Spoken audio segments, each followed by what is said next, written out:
हरक सिंह रावत आज कांग्रेस में शामिल होने वाले हैं। उनसे आज तक संवाददाता सुप्रिया भारद्वाज ने एक्सक्लूसिव बात की है।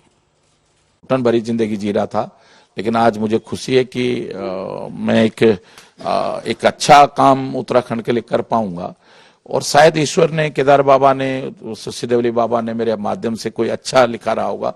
माध्यम मुझे बनना था। देखिए, कांग्रेस सरकार प्रदेश में पहले ही भी आ रही थी, लेकिन अब पूरे प्रचंड बहुमत से आएगी कि जिससे कि भारतीय जनता पार्टी को तोड़फोड़ करने का, जिस तरह 2016 में हमारे माध्यम से तोड़फोड़ की, इस तरह तोड़फोड़ करने का मौका भारतीय जनता पार्टी को नहीं मिलेगा। सर, पहले तो इस मुद्दा ये है कि ऐसा क्या हो गया कि बात यहाँ तक पहुंच गई, क्योंकि आपके कहा जा रहा था मांगे भी मानी जा रही थी, लेकिन फिर आपने टिकट की मांग कर ली। ये जो एलिगेशन निकल रहे हैं, आखिरकार सच्चाई क्या है इनमें, तथ्यों में?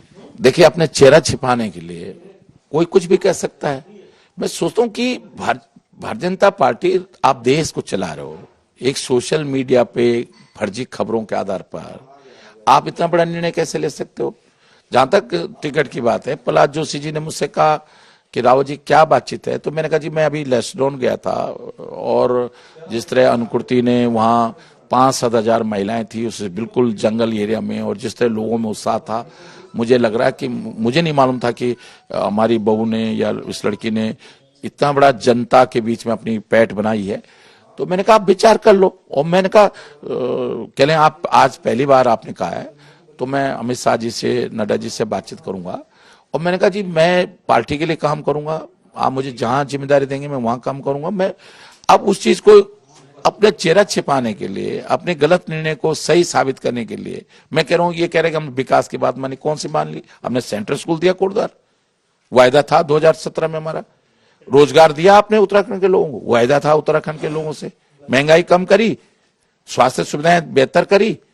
अब आप कुछ भी कह दो, लेकिन मैं इस सबके बावजूद भी, घुटन भरी जिंदगी जीने के बावजूद भी भारतीय जनता पार्टी में था, क्योंकि मैंने अमित शाह जी से वायदा किया था कि मैं मर जाऊंगा लेकिन पार्टी नहीं छोड़ूंगा।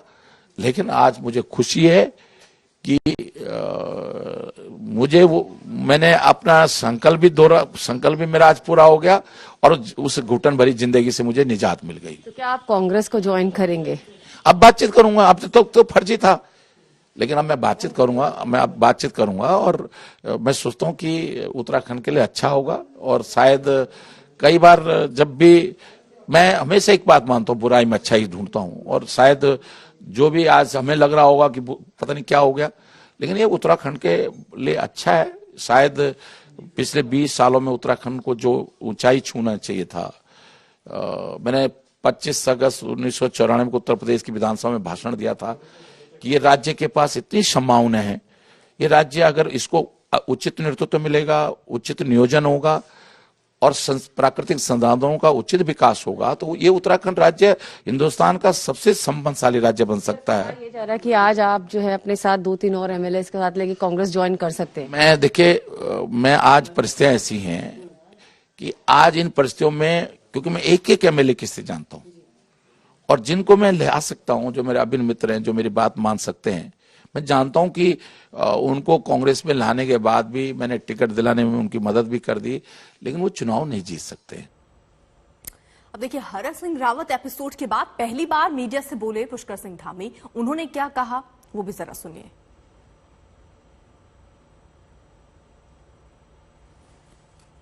वंशवाद से दूर चलने वाली पार्टी है और सबका साथ, सबका विकास, सबका विश्वास और सबका प्रयास जो एक मंत्र है, उस मंत्र को लेकर हम आगे बढ़ रहे थे। उसमें कई बार जब वो बातें करते थे तो हम लोग असहज भी होते थे, लेकिन फिर भी चूंकि हमारी पार्टी, हमारा परिवार बड़ा परिवार है, हमने कोशिश करी हमेशा उनको लेकर चलें। लेकिन यहाँ पर चूंकि स्थितियाँ ऐसी हो गई कि वो अपने समेत अपने परिवार के लिए और अन्य लोगों के लिए पार्टी पर दबाव कर रहे थे, तो इसलिए पार्टी ने निर्णय लिया। उत्तराखंड के नेता प्रतिपक्ष का इस मामले में क्या कहना है वो भी जरा सुनिए। देर रात जो गतिविधि हुई उसके बाद वो काफी ज्यादा उखड़े हुए नजर आ रहे हैं और कहीं ना कहीं ये भी दबी जबान में कह रहे हैं कि अगला जो पड़ाव उनका होगा वो कांग्रेस पार्टी होगा। कैसे देखते हैं इसे आप? नहीं, देखिए, भारतीय जनता पार्टी ने हरक सिंह जी को जो है मंत्रिपरिषद से बर्खास्त करने का निर्णय लिया, ये उनका अंदरूनी मामला है।